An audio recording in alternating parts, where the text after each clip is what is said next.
Hi, I'm Damon from Super Genius Tattoo. And hey, trying out a new way of doing this whole demo thing, right? So this is a rose. In case you haven't seen a rose, or in case it's drawn so badly, you actually don't know that it's a rose. And that's my fault. Anyway, so we're drawing a rose today, and we're just going through a quick Procreate video of me drawing a rose. Super simple. I'm using AirPlay from my iPad to project to my television, which I think is kind of fancy and not super difficult to do. Anyway, so I'm just drawing with lines, just like normal, doing a little bit of tracing, so I'm using layers in my Procreate to create layers to trace from. I'll draw in black lines, and then till I get whatever I want. And then I will adjust the transparency, which you can do in the layers setting. And then I'll pick the next, I'll add a new layer on top of that, as I'm about to do here, and then trace again.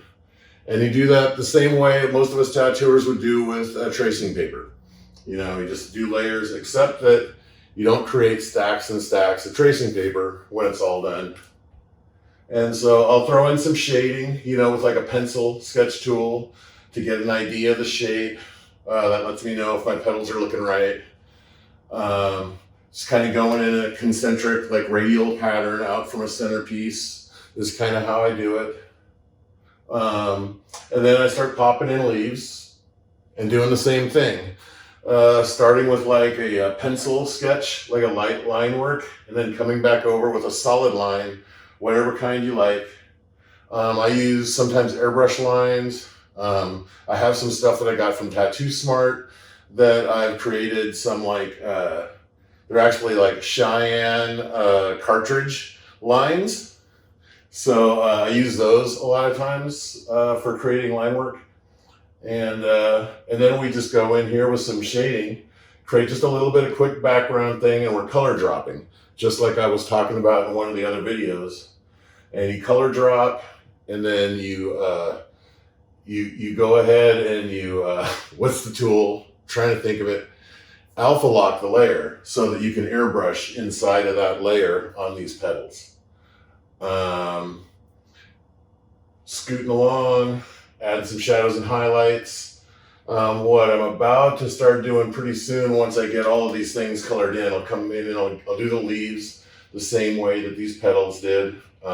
Block in the color first, then come in with, you can use an airbrush tool or a sketching tool or whatever you want your finished surface to look like on the object. And then what I'll do is I'll select this whole background as a layer with the selection tool that's also talked about in one of the other videos. Pretty easy to use.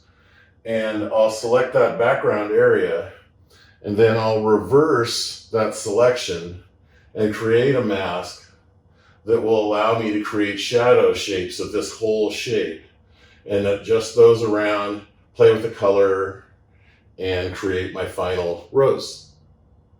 There it is. Also, if you have any interest in this kind of thing, I do have a stamp brush set available on Tattoo Smart. Feel free to give that a check out. If you like any of this content, this is my YouTube channel. Feel free to click the like and subscribe button. And if you don't like it, by all means, do not click on that. Thank you.